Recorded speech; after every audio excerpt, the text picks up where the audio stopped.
एक अनोखा एहतजाज देखा गया। जी हां, माजूर अफराद ने साड़ियां पहनकर एहतजाज किया और आरटीसी बस में सवार हो गए।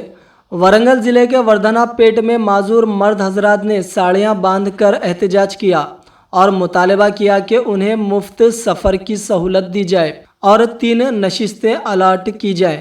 आइए देखते हैं इस वीडियो में साड़ी पहनकर माजूरों ने किस तरह अनोखा एहतजाज किया और अपने बयान में क्या कहा।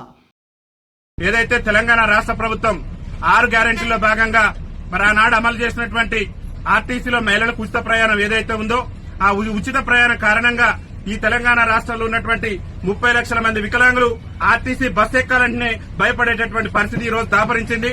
ఇవాళ మహిళలు వచ్చి మాకు వికలాంగులకు ఉన్నటువంటి సీట్లలో కూడా ఆధిపత్యం చెలాయిస్తూ వికలాంగుల సీట్లలో కూడా వారు కూర్చోవడం వల్ల వికలాంగులు చాలా తీవ్రమైనటువంటి ఇబ్బందులు ఎదుర్కొనేటటువంటి పరిస్థితి ఉంది. కాబట్టి తెలంగాణ రాష్ట్ర ముఖ్యమంత్రి రేవంత్ రెడ్డి గారిని అదేవిధంగా తెలంగాణ రాష్ట్ర మంత్రి మరి పొన్నం ప్రభాకర్ గారు రవాణా శాఖ మంత్రికి ఉన్నారు కాబట్టి తక్షణమే బాధ్యత తీసుకుని వికలాంగులకు గతంలో ఉన్నటువంటి ఒక్క సీటుకు మరో 2 అదనపు సీట్లు కేటాయించి వికలాంగుల సీట్లలో వికలాంగులే కూర్చునే విధంగా రాష్ట్ర ప్రభుత్వం వెంటనే చర్యలు తీసుకోవాలని చెప్పేసి కూడా భారత వికలాంగుల హక్కుల పరిరక్షణ సమితి ఆధ్వర్యంలో ఈ రోజు వరంగల్ జిల్లా వర్ధనపేట ఆర్టీసీ బస్టాండ్ లో మేము చీరలు కట్టుకుని రాష్ట్ర ముఖ్యమంత్రి గారు కనువిప్పు కలగాలి, వికలాంగుల పరిస్థితి ఆర్టీసీ బస్సులు ఎంత దయనీయంగా తయారైందనేది రాష్ట్ర ముఖ్యమంత్రి గారు కనువిప్పు కలగాలని చెప్పేసి ఇలా చీరలు కట్టుకుని మా వికలాంగుల సమాజం ఇలా నిరసన వ్యక్తం చేస్తుంది.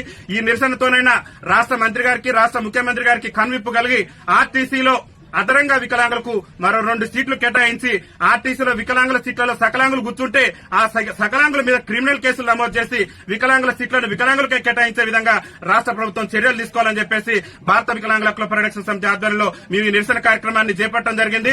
ముఖ్యమంత్రి గారికి ఒకటే మేము విజ్ఞప్తి చేస్తున్నాం, మీరు 6 గ్యారెంటీల సంగతి ఏందో తెలియదు కానీ అవసరమైతే వికలాంగుల కోసం ప్రత్యేకంగా మీరు బస్సులను ఏర్పాటు చేయండి. కానీ మేము అవస్థలు పడుతున్నాం, ఇబ్బందులు పడుతున్నాం. ఆర్టీసీ బస్సు ఎక్కాలంటేనే మా గుండెల్లో రైలు పరిగెత్తేటటువంటి పరిస్థితి ఉంది.